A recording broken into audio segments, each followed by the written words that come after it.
Amanda's voice cut through the Christmas morning laughter like a blade. "You're such a useless old woman." I stood up from the dinner table, looked her straight in the eye, and said, "Then stop calling me when you need money." "What?" She did next forced me to dial 911 within minutes. If you're watching this, subscribe and let me know where you're watching from. This story gets much more intense. And I'd love to hear your thoughts in the comments below, but let me back up and tell you how Christmas morning turned into the day that changed everything. I'm Margaret Foster, though everyone calls me Maggie. And at 67 years old, I thought I'd seen every kind of family drama possible. I was wrong. The morning started perfectly. My son Brian had invited me to spend Christmas with his family, something that had become rarer over the past few years. His wife, Amanda, usually found reasons to keep these gatherings small, but this year, she'd been almost enthusiastic about including me. I should have known something was up. I arrived at their beautiful suburban home in Denver at exactly 10 o'clock, as requested, carrying my famous apple crisp and a bag full of carefully chosen gifts for my grandchildren, Jake, 16, and Emma, 14. The house smelled like cinnamon and pine, and Christmas music played softly in the background. Grandma Maggie, Emma rushed to hug me, her face bright with genuine excitement. Jake, trying to maintain his teenage coolness, still managed a smile and helped carry my things inside. Amanda greeted me with what I now recognize as a performance-worthy smile. "Margaret, so glad you could make it. The kids have been asking about you all morning." Brian hugged me warmly, and for those first few hours, everything felt normal. We opened presents. The kids showed me their new video games and clothes, and I helped Amanda in the kitchen while she prepared the traditional Christmas feast. That's where things started to unravel. "Margaret," Amanda said as she pulled the turkey from the oven, "could you grab the desserts from the counter? I want to make sure everything's ready for dinner." I looked at the counter: pumpkin pie, chocolate cake, and a store-bought apple tart, but no sign of my apple crisp. "Where did you put my crisp?" I asked, checking the other counters. Amanda's expression shifted slightly. "Oh, that, I put it in the pantry. We have so much food already, and honestly, Brian mentioned that store-bought desserts are just more convenient for cleanup." The casual dismissal stung, but I kept my voice level. "I've been making that recipe for 30 years. It's Jake's favorite." "Well, people's tastes change," Amanda said with a shrug, turning back to the turkey. I should have left it there, should have swallowed the insult and moved on. But something in her tone, the way she dismissed decades of tradition, made me push back. "Amanda, I spent 3 hours yesterday making that crisp. The least you could do is serve it." That's when her mask slipped completely. 3 hours? Amanda's voice rose sharply. 3 hours to make a dessert that nobody even asked for? This is exactly what I'm talking about, Margaret. You just assume you're welcome to contribute, assume we want your input, assume we need you here at all. The kitchen fell silent except for the bubbling of something on the stove. I could hear voices from the living room, Brian and the kids still laughing about something, completely unaware of the confrontation brewing 10 feet away. "I brought dessert because that's what family does," I said quietly. "I've been bringing dessert to family dinners for longer than you've been part of this family." Amanda's eyes flashed dangerously. "Longer than I've been part of this family? Is that supposed to mean something? Because let me tell you what I know about family, Margaret. Family doesn't show up unannounced and rearrange the refrigerator. Family doesn't criticize how we parent our children. And family doesn't expect to be catered to just because they're old." Each word felt like a slap. "I've never done any of those things, haven't you?" Amanda moved closer, her voice dropping to a harsh whisper. "The refrigerator thing was last month when you helped put away groceries and reorganized everything. Because you thought we were storing things wrong. The parenting comment was 2 weeks ago when you suggested Jake might benefit from more structure. Should I go on?" I stared at her, realizing that every innocent gesture, every well-meaning suggestion, had been cataloged and filed away as ammunition for this moment. "I was trying to help. You were trying to control, just like you always do, just like you did when Brian was growing up, and just like you're doing now with my children. The constant advice, the little gifts that come with strings attached, the way you act like you know better about everything." The accusation about gifts with strings attached hit particularly hard, because it was so untrue. Every present I gave came from the heart, with no expectations beyond making my family happy. "What strings, Amanda? When have I ever?" "The money, Margaret," her voice cut through my protest. "Let's talk about the money you've been giving Brian, the little loans that you never expect to be repaid, the way you slip him cash when you think I'm not looking. Do you think that doesn't come with strings? Do you think we don't feel obligated to include you? To put up with your interference because of your generosity?" I felt like she'd punched me in the stomach. "I give Brian money because I love him, because I want to help. You give Brian money because it makes you feel needed, it gives you power over our decisions. over our lives. And when we don't dance to your tune fast enough, you pull out the guilt trips about how much you've sacrificed for this family. That's not true, isn't it? How many times have you reminded us that you helped with Jake's braces? That you paid for Emma's summer camp? That you covered our mortgage payment last year when Brian was between jobs? You keep a running tab in your head, don't you? I opened my mouth to deny it, but the words wouldn't come. Because while my intentions had never been manipulative, I couldn't honestly say I'd never felt hurt when my help seemed to go unnoticed or unappreciated. Amanda saw my hesitation and pounced. And see, I knew it. You do keep track, and you use it. The dinner that followed was a masterclass in family dysfunction. Amanda had composed herself before we joined the others, slipping back into her role as the perfect hostess. But I could feel the tension radiating from her every time our eyes met across the table. Brian chatted about work, oblivious to what had transpired in the kitchen. The kids talked about school and friends, their excitement about new Christmas gifts making them more animated than usual. And I sat there, mechanically eating Amanda's perfectly prepared meal, wondering how long this resentment had been building. "Grandma, aren't you going to have any apple crisp?" Emma asked when Amanda brought out the dessert tray. Before I could answer, Amanda jumped in smoothly. "Oh, Grandma didn't bring apple crisp this year, honey. But look at this beautiful chocolate cake, your favorite." The lie was delivered so casually, so convincingly, that even I almost doubted what had happened earlier. But Jake, bless him, wasn't so easily fooled. But I saw the dish in the pantry. When I got more napkins, the one with the crumbly top that Grandma always makes.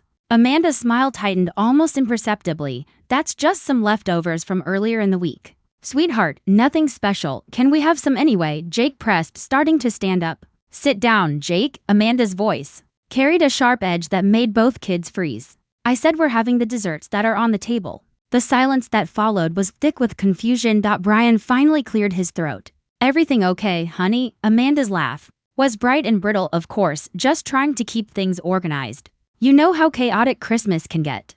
But Jake wasn't ready to let it go. With the determination that only a 16-year-old can muster when they sense injustice, he looked directly at me. "Grandma, did you make your apple crisp this year? The one with the oats on top?" I met his eyes, then glanced at Amanda. Her expression was carefully neutral, but I could see the warning there. This was my choice. I could play along with her version of events, let her maintain control of the narrative. Or I could tell the truth and risk escalating the conflict. "Yes, Jake, I made it yesterday." "Then why can't we?" "Because," Amanda interrupted, her voice rising despite her obvious effort to control it.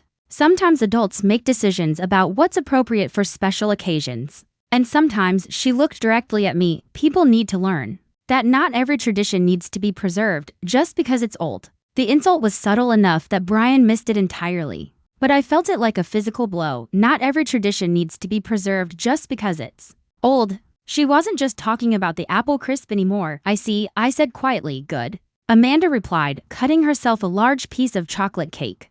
"I'm glad we understand each other." But we didn't understand each other. Not at all. Because what I was beginning to understand was that Amanda had been systematically erasing me from this family's traditions. And this Christmas dessert situation was just the latest casualty. I thought back over the past year. How many family gatherings had I been excluded from with vague excuses about keeping things small? How many times had Brian mentioned events after the fact, apologizing for the oversight of not inviting me? How often had I been told that the kids were too busy with school and activities to visit, when I could see from their social media that they had plenty of time for other relatives? The realization settled in my chest like a cold weight. This wasn't about apple crisp. This wasn't even about today. This was about Amanda's systematic campaign to minimize my presence in their lives, while still maintaining access to my financial support when convenient. After dinner, I volunteered to help clean up, hoping for a chance to speak privately with Brian. But Amanda had orchestrated the post-meal activities with military precision. Brian was sent to the garage to work on some project with Jake. Emma was dispatched upstairs to organize her new clothes, and I found myself alone in the kitchen with Amanda. Perfect. This was exactly what she'd wanted. "I suppose you're proud of yourself," she said without preamble, scraping plates with more force than necessary. "I'm not sure what you mean." The little scene at dinner, making me look bad in front of the children. "Very mature, Margaret." I set down the serving dish I'd been carrying to the sink. "Amanda, I need to understand what's happening here. I feel like I'm missing something important." She turned to face me, abandoning all pretense of politeness. "What you're missing is the fact that this is my family, my home, my children. And I'm tired of pretending that your constant presence and interference are welcome." Brian is my son, Brian is my husband, those children are mine, this house is mine. And I decide who gets to be part of our family celebrations and who doesn't. The possessiveness in her voice was startling, as if Brian and the kids were objects to be owned rather than people with their own relationships and feelings. You can't just erase me from their lives because you feel threatened, Amanda laughed, a sound devoid of humor. Threatened by you, Margaret? Look at yourself. You're 67 years old, you live alone in that little apartment. And the only reason anyone pays attention to you is because you write checks.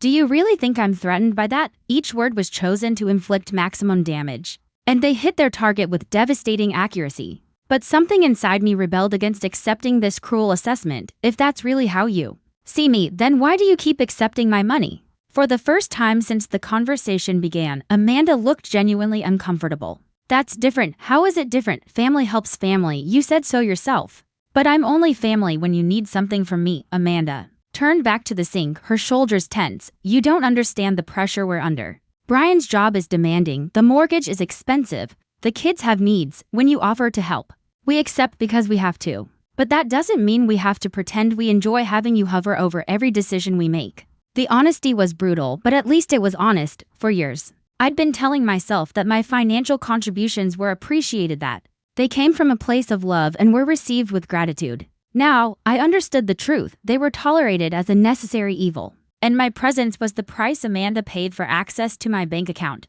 So, what do you want from me, Amanda? Do you want me to keep writing checks and stay away from family gatherings? Would that make you happy? She considered this seriously, which told me everything I needed to know. I want, she said finally, for you to stop pretending that we're all one big happy family. I want you to accept that your role in our lives is limited. And I want you to stop making Brian feel guilty every time we don't include you in something. I've never made Brian feel guilty about anything, haven't you? What about that phone call last month when you told him how lonely you were during Emma's birthday party? What about the time you mentioned how quiet your Thanksgiving was? After we decided to go to my sister's instead, you may not realize you're doing it, but you are. I stood in that kitchen listening to Amanda's litany of my supposed crimes and felt something shift inside me, not sadness, not anger, but a peculiar clarity. Like someone had just turned on a bright light in a room where I'd been stumbling around in the dark for years. You're right, I said quietly. Amanda looked surprised. She'd clearly been prepared for an argument,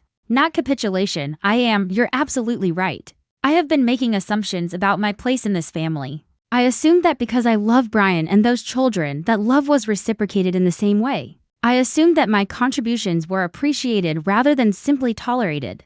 I assumed I was wanted rather than merely useful. Amanda's expression was wary now, as if she sensed a trap. But you know what, Amanda? You've just given me the most valuable gift I could have asked for this Christmas. You've given me the truth, and now that I know where I stand, I can make some adjustments. What kind of adjustments? I smiled. And there must have been something unsettling about that smile because Amanda actually took a step back. Well, let's start with the obvious one. If my role in this family is purely financial, then we should probably treat it like the business arrangement it apparently is. No more random gifts, no more emergency loans, no more assumptions about what family owes each other. Margaret, that's not what isn't it? You just told me that you accept my money because you have to, not because you want to. You told me that my presence is the price you pay for my financial help. So, let's eliminate that price, shall we? From now on, if you need money, you can ask for it directly. No more family gatherings, no more pretending we all enjoy each other's company, just business. Amanda's face had gone pale. You're being ridiculous. I never said. You said exactly that. Amanda, you told me I don't understand the pressure you're under, that you accept my help because you have to. Well, now you won't have to anymore. You can find other ways to manage your pressure. The sound of footsteps in the hallway interrupted our conversation. Brian appeared in the doorway, Jake right behind him. How are my favorite ladies doing? Brian asked with forced cheer. He could obviously sense the tension, even if he didn't understand its source. Just having a nice chat, Amanda said quickly, about holiday traditions and changes. I looked at my son, this man I'd raised and loved and supported for 42 years, and wondered when he'd become so adept at avoiding uncomfortable truths. When had he learned to accept Amanda's version of reality without question? When had he stopped being curious about my feelings or well-being? Dad, Jake said suddenly. Mom won't let us have Grandma's apple crisp. It's in the pantry, but she says we can't eat it. Brian looked confused. Apple crisp? Mom, did you bring apple crisp? She did. Jake pressed on with teenage persistence. But Mom said it wasn't appropriate for Christmas dinner. I watched Brian's face as he processed this information. I could see him trying to figure out how to navigate between his wife's wishes and his confusion about why apple crisp would be inappropriate for any family meal. Well, he said finally, maybe we can have it later as a midnight snack. Or something. It was a diplomatic answer, but it revealed everything about the dynamic in this house. Amanda made the decisions and Brian found ways to work around them without direct confrontation. Actually, I said, reaching for my purse, I think I should head home. It's been a long day and I'm feeling a bit tired. The protests were immediate and predictable. Brian insisted it was too early for me to leave. The kids wanted to show me more of their presents, and even Amanda made token objections about staying for coffee and more dessert. But I could see the relief in Amanda's eyes. She'd gotten what she wanted, a clear understanding between us about the nature of our relationship going forward. No, I really should go, I said. Accepting hugs from Jake and Emma, thank you for a lovely Christmas dinner. Brian walked me to the door, carrying my coat and the untouched dish of apple crisp. Mom, is everything okay? You seem different. I paused at the threshold, looking back at the warm, beautifully decorated house where I'd just learned I was no longer truly welcome. I'm fine, sweetheart. Just thinking about some changes I might need to make in the new year. What kind of changes? Oh, nothing dramatic. Just reassessing some things, priorities, you know. Brian's expression was concerned but not alarmed after all. His 67-year-old mother talking about reassessing priorities probably seemed like normal aging behavior, not the beginning of a complete restructuring of our relationship. If you need anything, you know you can call, right? Of course, I agreed. Though we both knew that calling had become increasingly pointless over the past few years. My calls were answered with polite conversation and quick excuses to end the chat. I drove home slowly, taking the long way through neighborhoods decorated with Christmas lights and inflatable lawn ornaments. Families were visible through lit windows, gathered around dinner tables and Christmas trees. And I wondered how many of those scenes were as dysfunctional as the one I'd just left, back in my small apartment. I sat at my kitchen table with a cup of tea and began making a list. Not a to-do list or a grocery list, but an accounting of sorts. Every loan I'd made to Brian and Amanda over the past 5 years, every emergency payment, every temporary help with bills, every gift that had been substantial enough to impact my own budget. The total was staggering, more than I'd realized. Certainly more than I could afford to continue if I wanted to maintain my own financial security in retirement. But the money wasn't really the issue. Money could be earned back. Budgets could be adjusted, and at my age, I didn't need much to be comfortable. The real issue was dignity, self-respect, the ability to look in the mirror and actually recognize the person staring back. For too long, I'd been buying tolerance and calling it love. I'd been accepting scraps of attention and calling it family closeness. I'd been enabling Amanda's control and calling it keeping the peace. That ended today. My phone rang just as I was finishing my calculations. Brian's name lit up the screen, and my stomach clenched. No doubt Amanda had sent him to smooth things over, to make sure my feelings weren't to hurt, to keep the financial pipeline intact. I let it go to voicemail. But when it rang again immediately and then a third time, I finally answered. Mom, thank God. Listen, there's been a situation here. Amanda, she's called the police. My blood went cold. What happened? She says you threatened her. She says you made statements about cutting off contact with the family and that she feels unsafe. The officers are here now and they want to speak with you. The world tilted sideways after everything that had happened today. After all the cruel words and calculated humiliations, Amanda was playing the victim. And worse, she was using the police to do it. 20 minutes later, I was sitting in my own living room, answering questions from Officer Patricia Wells, a no-nonsense woman in her 40s who looked like she'd seen every kind of family drama imaginable. Mrs. Foster, she began, your daughter-in-law claims you made threatening statements about cutting off all contact with the family, and that your behavior today was erratic and concerning. Can you tell me your version of what happened? I almost laughed. After years of Amanda's manipulation, she had finally overplayed her hand. Because here's the thing about being 67 years old with a clean record. Police officers tend to listen when you speak calmly and rationally. Officer Wells, Amanda told me today that my role in the family is purely financial. She explained that they tolerate my presence because I help with their expenses, but that they don't actually enjoy having me around. When I said I understood and would adjust my expectations accordingly, she apparently interpreted that as a threat. Officer Wells scribbled notes. What kind of financial help are we talking about? I pulled out the list I'd been making when Brian called. Over the past 5 years, I've provided approximately $43,000 in loans and gifts, mortgage payments, car repairs, children's expenses, none of which I've ever asked to be repaid. The officer's eyebrows lifted slightly. That's substantial, and you never expected repayment? I'm a mother, Officer Wells. I help my family because I love them. Or at least I thought that's what I was doing. Today I learned I was actually paying for the privilege of being treated poorly. She studied me for a long moment. Mrs. Foster, I need to ask directly, did you make any statements that could be interpreted as threats? I told Amanda that if our relationship was purely financial, then we should treat it as such. No more family gatherings where I'm barely tolerated. No more pretending we all enjoy each other's company. If they need money, they can ask directly, but I won't keep subsidizing people who clearly resent my presence. That doesn't sound like a threat to me. It wouldn't be to a reasonable person, but Amanda isn't reasonable. She's been systematically isolating me from my son and grandchildren, while keeping access to my bank account. Today, when I finally understood what was happening and said I wouldn't keep enabling it, she panicked. Officer Wells closed her notebook. Mrs. Foster, I'm not seeing any evidence of threatening behavior here. It sounds like a family disagreement about boundaries and financial arrangements. However, I do need to document this call for the record. After she left, I sat in my quiet apartment and realized something profound. I wasn't devastated. I wasn't heartbroken or confused or desperate to fix things with Amanda. I was angry. Cleanly, purely angry in a way I hadn't allowed myself to be in years.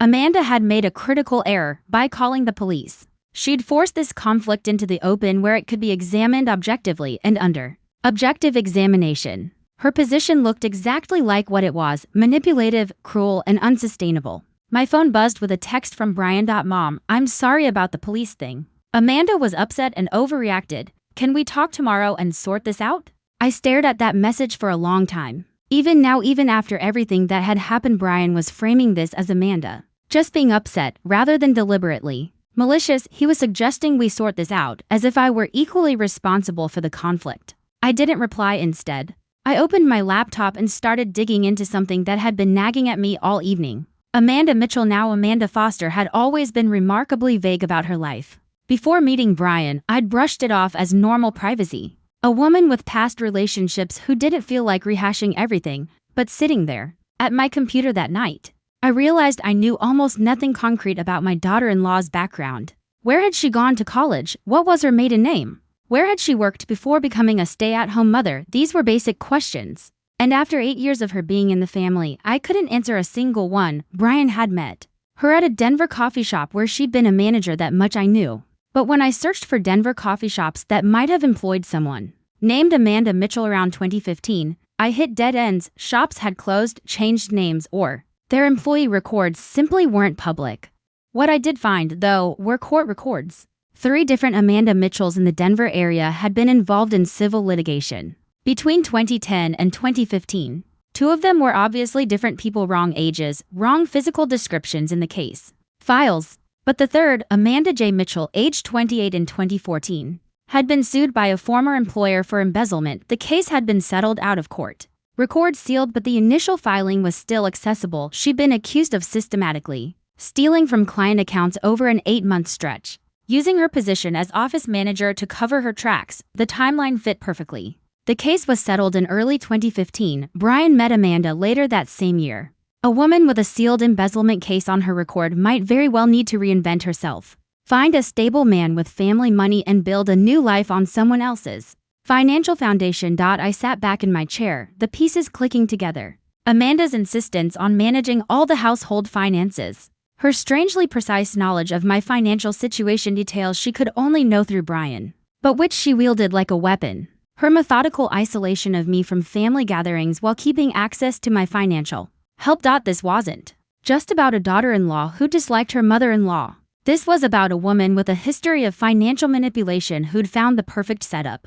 A generous husband with a wealthy mother, both too trusting to ask hard questions. But I needed more proof before I acted on these suspicions, and I needed to understand just how deep Amanda's manipulation really went. The next morning, I called my bank and requested copies of all the checks I'd written to Brian or Amanda over the past 5 years. Then I called my financial advisor and asked him to review my account activity, especially large withdrawals tied to helping my family. What I learned made my blood run cold. According to my records, I'd been far more generous than even I realized the $43,000 I'd tallied was just the direct payments. There were countless others gift cards for the grandkids but routed through Amanda. Deposits made straight into their account during emergencies, even payments. 2 contractors for home repairs and upgrades, the total? Over $67,000 in just 5 years. But here's what really caught my attention. Several of those so-called emergency payments happened in months, when Brian's salary should have easily covered their expenses, unless their spending was completely reckless or unless someone was siphoning money out of the household budget. I thought of Amanda's designer handbags, her regular spa days, the expensive yoga classes she bragged about on social media. She always had money for her personal luxuries, yet she constantly claimed they were barely staying afloat. That afternoon, I did something I'd never done before. I drove over to Brian's neighborhood and parked across from their house. Not to spy exactly, but to watch, to see if my new perspective on Amanda would change what I noticed, and it did. At 2:30, a delivery truck pulled up. Not Amazon or UPS, a furniture truck from a high-end boutique downtown. 2 men unloaded a full dining room set, table, chairs, a sideboard that looked like it cost more than most people's cars. 30 minutes later, Amanda's car rolled into the driveway. She got out carrying shopping bags from Nordstrom, Anthropologie, and several other upscale stores. This was a Tuesday afternoon, late December, right after Christmas, and she was on a full-blown shopping spree. I remembered her words from yesterday. The pressure they were under, the expensive mortgage, Brian's demanding job, how they had no choice but to accept my help because of their circumstances, yet here she was, spending what looked like thousands of dollars on furniture and clothes less than 24 hours after playing the victim to police officers. About our family disagreement. My phone rang. Brian's name appeared on the screen, and this time I answered. Mom, I'm glad you picked up. We need to talk about what happened yesterday. Amanda's really upset, and I think there are some misunderstandings we need to clear up. Brian, where are you right now? At work. Why? Just curious. Is Amanda home today? Yeah. She had the day off. She was going to catch up on some errands and maybe do some after Christmas shopping. The kids are at friends' houses, so she has some time to herself after Christmas shopping. With what money? I wondered. The money they didn't have because of their financial pressure and expensive lifestyle. Brian, I need to ask you something, and I want you to think carefully before you answer. How much money do you think I've given your family over the past 5 years? There was a long pause. I don't know, Mom. We've never kept a running total. You've been generous, but $67,000, Brian. The silence stretched so long I thought we'd been disconnected. That can't be right. I have bank records, canceled checks, and transaction histories. $67,000 in loans, gifts, emergency payments, and direct expenses I've covered for your family. Mom, even if that number is accurate, you've never made us feel obligated, haven't I? According to Amanda, that money comes with strings attached. According to her, you both feel obligated to include me in family activities because of my financial contributions. She told me yesterday that you accept my help because you have to, not because you want to. Another long silence. She said a lot of things, Brian. But what concerns me most is that she asked you to call me today to sort this out. Not because she feels bad about how she treated me, but because she's worried I might stop writing checks. That's not, Mom. You're making this sound more calculated than it is, am I? Tell me something, Brian. When was the last time Amanda suggested including me in a family activity? Not when you suggested it, but when she initiated the invitation. I could hear him thinking, searching his memory for an example that would prove me wrong. Well, yesterday, Christmas dinner was her idea, and how did that work out? That evening, I received a phone call that changed everything. The caller identified herself as Detective Sarah Reeves from the Denver Police Department's Financial Crimes Unit. Mrs. Foster, I understand you've been researching someone named Amanda Mitchell. Can I ask why you're interested in her? My heart stopped. How did you? Who is this really, ma'am? I'm a detective with Denver PD. Your internet searches triggered some alerts in our system. Amanda Mitchell is a person of interest in an ongoing investigation, and we'd like to speak with you about your connection to her. The world tilted sideways. She's my daughter-in-law, Amanda Foster now. She married my son. When did this marriage take place? 2016. They've been married about 8 years, Mrs. Foster. Would you be willing to come to the station tomorrow morning?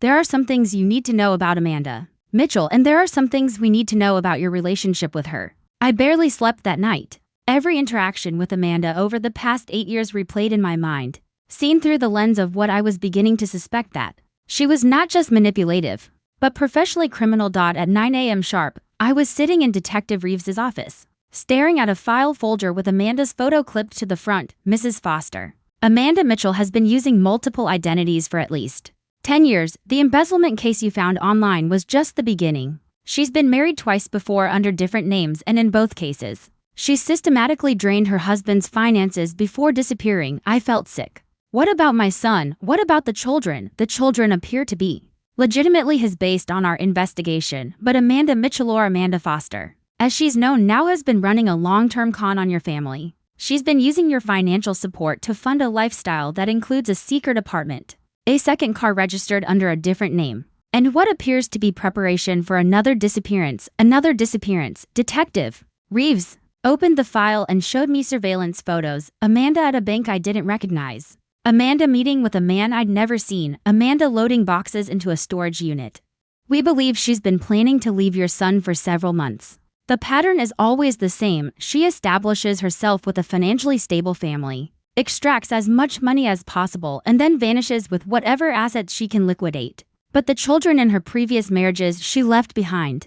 They weren't biologically hers in those cases, but she'd been their stepmother for years. She has no problem abandoning children when it suits her purposes. I stared at the photos, thinking about Jake and Emma, about how devastated they would be if Amanda simply vanished from their lives. But then I thought about something else. Detective, if you know all this, why haven't you arrested her? We've been building a case, but we needed more evidence of active fraud. Your research yesterday, combined with the information you can provide about the money she's taken from your family, gives us what we need to move forward. What do you want me to do? Detective Reeves leaned forward. Mrs. Foster, we want you to help us catch her in the act.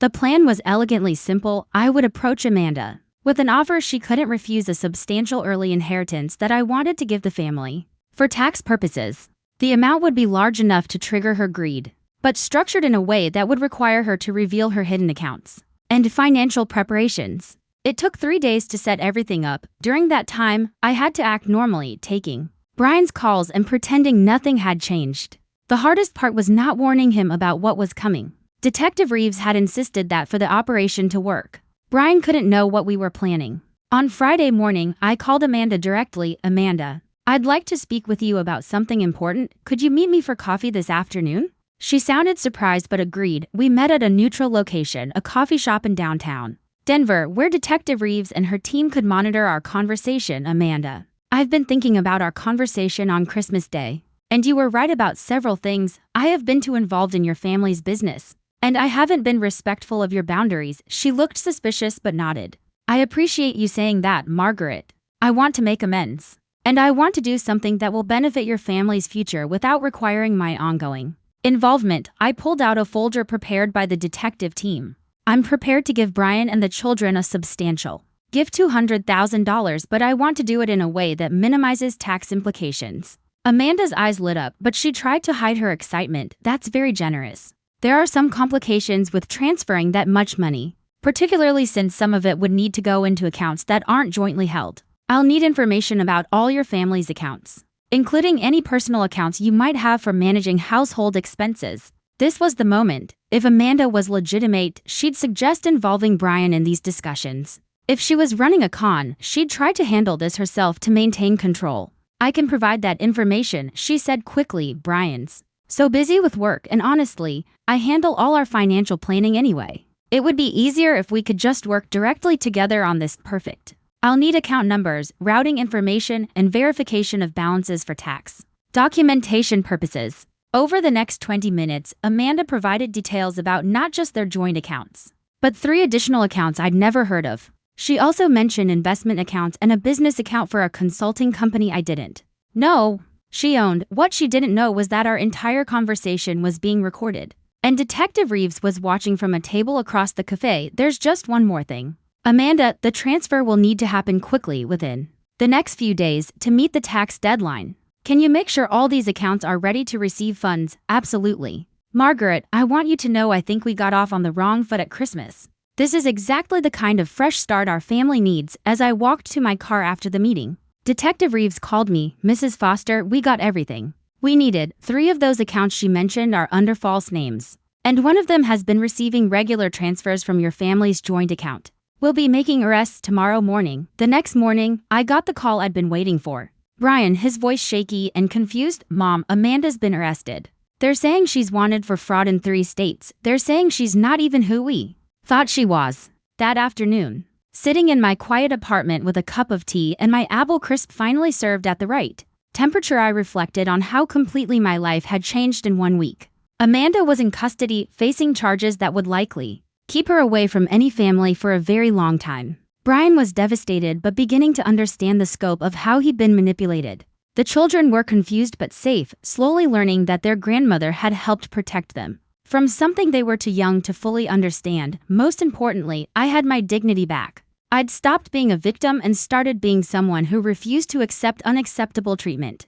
At 67 years old, I'd learned that it's never too late to stand up for yourself. And sometimes the best revenge is simply refusing to be anyone's victim ever again. Thanks for listening. Don't forget to subscribe and feel free to share your story in the comments. Your voice matters.